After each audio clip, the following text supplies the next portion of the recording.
You're listening to the British Baseball Podcast.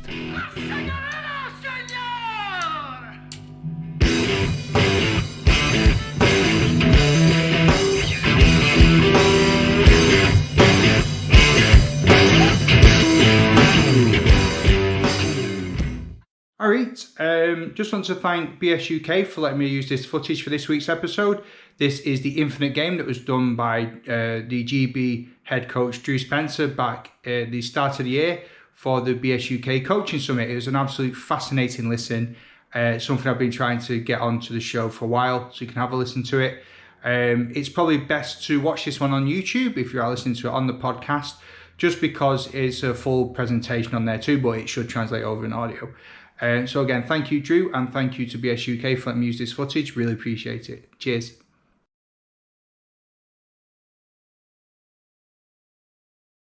And I'm delighted to welcome Drew Spencer, who is the lead program and seniors manager of the Great Britain national baseball team. Drew's going to give us an update on the state of play on GB baseball. And personally, I'd like to congratulate you on your appointment, Drew. Welcome to your first UK Coaching Summit. Thank you very much, Chris. Really appreciate it. It's an honor to be here and really exciting. I remember being at the first Coach Summit, and with the exception of last year when I had a family commitment, I've been at every one of them. It's a really great event, and I think because of that, I'm both excited and slightly daunted to speak to everyone today. So coaches, thank you for coming and being here and just listening to, myself and everybody else who's going to speak. I'm as excited to hear from some of the others as I am to be able to, throw a few ramblings of my own out there.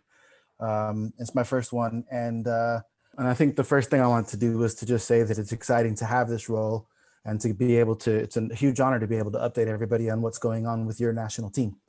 And it is your national team, and I'm just a caretaker, and I feel very much that my role in doing this is to continue to pass on all the amazing lessons that all of my former coaches and coaches that have helped pave the way for me have taught me along the way, starting with my first two baseball coaches, mom and dad, and write down this list, which I'm not going to sit here and name everyone individually, but just people I feel it's really important to kind of give a nod to, because all of them played a really important role in me being the head coach of Great Britain baseball. And I think about people like this every time I think about the job I have to do, and definitely don't want to let any of these people down. And just as the guy before me said to me that he made it his goal to leave it better than it was when he found it, and we all know he most certainly did. Liam Carroll, did a fantastic job, and was somebody whose shoes I was both proud and again daunted to fill. Liam's the one that reminded me that he's just a caretaker, and just as he passed the role on to me, I'll pass it on to somebody else one day. And I hope that, my goal is to make the people whose names you see on this list proud. So what have we been up to? That's the thing that I was kind of asked to talk a little bit about today. And so what I thought I'd do is just kind of give you a list, because since my appointment, and since the last time that Great Britain baseball suited up, we've been up to a fair bit. So I'm going to talk about a few things, but first and foremost, I think it was kind of about, it was about building the team and building up the team and continuing some of the work that had lasted over the couple of years. And in building the team, obviously, is one of those first opportunities to take a look at the things that have gone before and think about how I might, or we might, as a group, take Great Britain baseball forward, and what the team might need to look like for us to do that. And one of the things that we've really been taking a lot of inspiration from is thinking about the game a bit differently. And I thought that this bit, while some of it is just going to be updating everybody on what's going on with your national team, there are lessons in that are valuable. I think whether you're, coaching a national team in the World Baseball Classic tournament, or whether you're not, or, if you're coaching some T-ballers or kids doing coach's pitch for the first time, whether you're doing baseball, softball, whether they throw the softball fast or whether they throw it slow up in the air, that there are just important things that we all have to think about. And so for me, starting to think about what Great Britain baseball has to do in the next era, came across a concept from a business writer, a man called Sinek. Some of you probably know, who has written quite a few interesting books about, shifts in business and shifts in the world and how the business world needs to adjust to them. And there's one that he wrote, and it's called The Infinite Game. And The Infinite Game, having kind of read the book and watched a lot on is just so many parallels to what I feel our role is as a national team, and kind of how, Great Britain baseball and the role it plays differs in some cases to the role of club teams or professional teams or local youth teams. That there are some slight differences that really stood out to me, and a lot of them were kind of encapsulated in this notion of playing a finite game versus an infinite game. And the things that kind of distinguish the two of them are, in a finite game, you got, there's an event, it's fixed, there's a start, middle, and end to it. You've got goals and results. There are, harsh consequences for not meeting those goals and results. There are set timescales in place. There are rules. With the game of baseball has rules. We know that you keep score. It finishes after a certain number of outs, and at the end of those number of outs, someone's declared a winner. And the participants are known. You know who you're up against. You can look at a league table. You can look at an upcoming tournament schedule and know exactly who the participants are. Whereas a finite game is something somewhat different. When you're looking at a finite game, it's more about the journey. The purpose is not to win the game. The purpose is to improve the game. You in a finite game, you improve through survival of the fittest. It's who's the best, who works the hardest. In an infinite game, it's the improvement comes through evolving the game. It's not linear. In a finite game, winners exclude the losers. The winners exclude the losers. And in an infinite game, the winners teach the losers how to play better. In a finite game, winner takes all. In an infinite game, winnings are widely shared. In a finite game, the aims are identical, and in an infinite game, they're diverse. And just as you run down the list, I won't read them all out to you. Just started looking at this, going, what is this about? For us, it's about finding the purpose of the national team and finding the kind of looking at the kind of impact that we can have, and what are the possibilities rather than the consequences. And there is no time scale when I think about what we're doing. There is no end game to coaching a national team. It's about constant improvement. It's about constantly finding another level, another reason for people to want to be part of it, another reason for people who've been part of it to feel excited about it. And ultimately, it's about having a cause that's a bit bigger than everything else. It's interesting because when you talk to your players as a coach about a tournament or a final or a season, there's almost something you're fighting against. It's you versus the other players that you're going to face. And yet in an infinite game, it's about what you're fighting for. And that part right there has become a bit of a rallying cry as we started to think about building the team and where we take things forward, that we're fighting for something, not against something. It's not us against the Dutch. It's not us against Italy. It's not, the North against the South or this organization against that organization. It's actually, we're here for the game. We're here for the future. We're here for the betterment of young individuals, men and women. And when you start to think about things in that sense and remove the timescales and get rid of the winners and losers and the batting averages and everything else, you start to take hold of something that's really powerful and really special. And that's a lot of what we're trying to do. And a lot of what I'm trying to reframe coaching as in everyone's mind is that we're coaches, teams play a finite game, and coaches, we play an infinite one. So trying to bring that into the team and just thinking about that, the next thing that we're looking at is connecting the entire program. I think Great Britain baseball and national teams in general, you're in this weird situation where your best player could be in Australia or in Hull. Your best coaches, the coaches that need to teach them could be in Canada or Los Angeles or London. And in the past, it feels as though a lot of organizations think about their program as sets of individual teams. And I think in some cases, our view was that when we started to look at playing the infinite game, one of the things we wanted to do was to connect the entire program. So that included things like reaching out to and bringing back certain alumni into the fold, either in named specific coaching roles or in supporting roles. So one of the first things, as many of you know, we did was we brought back a legend. There's one person born in Great Britain who grew up in Great Britain who signed a professional baseball contract and had that shot. There have been there's others with passports who played professionally, but there was one that we all know about and talk about who made it. And, I spent a lot of time talking to Gavin last year and just saying, hey, we need you not only for your pitching knowledge and your passion and the energy that you bring to the game, but also to inspire people, to, you know, to inspire the younger guys, and to make sure that Great Britain baseball continues to grow in the mold that you created. So that's one of those things that we've been up to.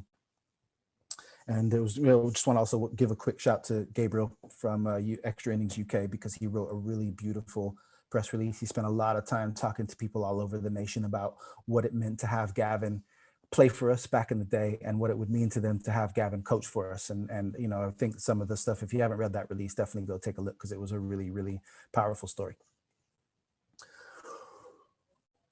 In terms of connecting the program, continuing on that theme, we're facing the same challenges that a lot of clubs and teams are facing, right? Which is, we can't get out on the field, and the rules keep changing, and we're not allowed to, we can see our players one day and the next day we can't, and then we can see 6 of them, and then we can see 1 of them, and then we can see none of them. So as we were looking at ways to kind of bring the whole program together, it was about creating a virtual clubhouse. And for us, the virtual clubhouse, primarily the goal was about having a single platform for communication. So what we've done is we've put, it doesn't matter whether you play for the women's national team, whether you play for the under 12s, the under 15s, or the under 23s, we've got everybody in the same place now, with distinct forums and rooms for them to speak to the people in their age group or in the team they play on, but also opportunities to create lots of other communication as well. And, you know, for those of you who are parents with kids, the other nice thing is we found a platform that is GDPR compliant, which means that we're able to gather information in ways that are not going to put anybody's information at harm, and allow parents the same level of assurity that, you know, when their 15-year-olds are talking to GB coaches, that we've got all the kind of proper safeguarding tools and stuff in place. But it's beautiful for someone like me, because I've got a program-wide view on, you know, on a particular day, I can send out a message to the entire program. For example, hey, you know, the Swiss federations just launched an esports gaming team, because esports are now being recognized, and you can have a national team for esports. So, you know, like, hey, that's exciting. How many of us play video games and might be interested in trying to make that squad? And equally, you know, some other examples of what's going on across the platform is we can see the whole calendar. So on the left-hand side, you know, you can see that on the 6th of December, the U18, in fact, the entire program was invited, but it was mainly the U18 team, had a Zoom call with Eric Sim, you know, big time inspiration on Twitter and on the internet. It's the former junior college baseball player who's taught himself how to throw 90 and just fires people up. You can see just underneath there, the U18 team, they actually organize themselves and have strength and conditioning Zoom calls and get together to make sure that they're able to communicate. You know, you can see that we were trying to get everybody outside on the 13th of December to help, you know, to hold a practice. And then you can see obviously that we couldn't, and we're able to get these communications out. But then also what's nice is, you know, is the U23 team can organize a group of people and talk about hitting. And they can invite people like Ben Andrews and Jordan Serena, there's a typo there, but, you know, Jordan Serena in from the senior national team to talk to the under 23s and to have a conversation about hitting. We can introduce competitions. So for example, what you see there on the third one is an example of a bullpen competition. So this was just one of our things, was to use the virtual clubhouse to get guys out and get them working. You might not be able to hold a practice, but you can ask a player to go and exercise with someone that lives in their household. So why not get the U16s or the U18s out throwing and talking to one another and competing? And then also one of my favorite forums is just watching all of the excitement as the women's national team group grows, and Doris does a fantastic job of recruiting people in and creating conversation and encouraging athletes to actually contribute to history. So connecting the entire program is allowing us to start to see beyond just our next tournament and what we might be needing to achieve within, you know, the U18s or the U23s, but for people to start to get a sense of the whole picture, which in a time when not many people are able to get out on the field has been invaluable, because coaches are talking to each other, teammates are talking to each other, and players are talking to each other. And we got competition. I hope, Ian Blees, you'll forgive me if you're on here listening, but I couldn't resist it, you know. So instilling a sense of competition and pride in the effort and the efforts that we're putting in and the working. So what you see on the left-hand side is the U18s, where, you know, it was kind of a, you know, bullpen competition, keeping score, what people are achieving each week with specific challenges that have been set to them by their pitching coach, and just playing it back to them, which of course gets the chatter, gets the camaraderie, gets the fellowship going, but also gets players out throwing a bit more and, you know, doing that little bit more work. After their bullpen competition, they launched a I think it was called Skips and Swings competition, which was each day they were just meant to go out and film themselves doing as many skips on a skip rope as they could and keeping count of them, and then taking as many swings with the bat as they could. I mean, just trying to make the most of what we could do with the time we have. And what was awesome was seeing the coaches and the admin staff and the ops guys and, everybody getting involved. So here you got Ian Blease, who's recently joined the Team GB family, obviously longstanding history with the Liverpool Trojans and somebody we wanted to get involved. But you can see that, Ian getting in on the action, so we had getting people active all throughout the winter.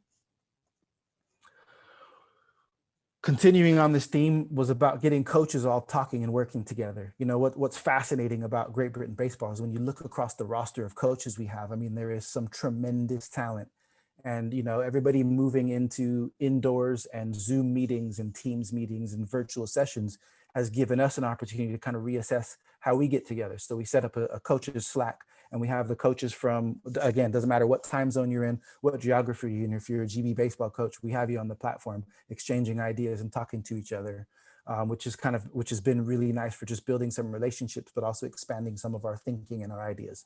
So, what it allows us to do is it allows us to pull in a guy like Brad Marcelino, who's a Great Britain Baseball Hall of Famer himself, and a legendary coach who, just wasn't getting enough access across the program to some of the younger guys, because, partially because he spends time coaching people like Manny Ramirez, which you see in the bottom right, or one of the kind of stars in the softball world and a player for Team Italy, Erica Piancastelli, who was, absolute talent on the field in the pro softball league that was running during COVID last year. But these guys are in working with Mars, on the left, what you're seeing is him working with, those are first and second and third round major league prospects, guys that major league teams are sending over to where Mars is working out. And what I love is, Mars, always make sure that everybody knows that he's a Great Britain Lion.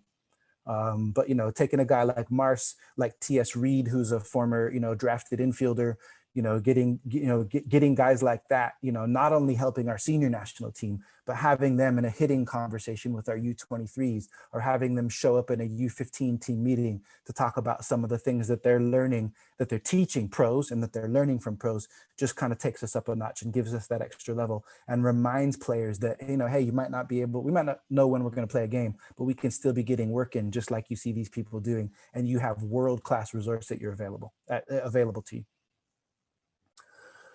The other thing that we've done getting coaches talking together is putting together some councils. So I thought, well, hey, let's take advantage of this downtime, right? Like, again, coaches aren't able to sit down and write out lineups right now because we don't know when we're going to play. There's tournaments scheduled, but there's every chance that those tournaments may not happen. And that doesn't mean we should sit back and do nothing.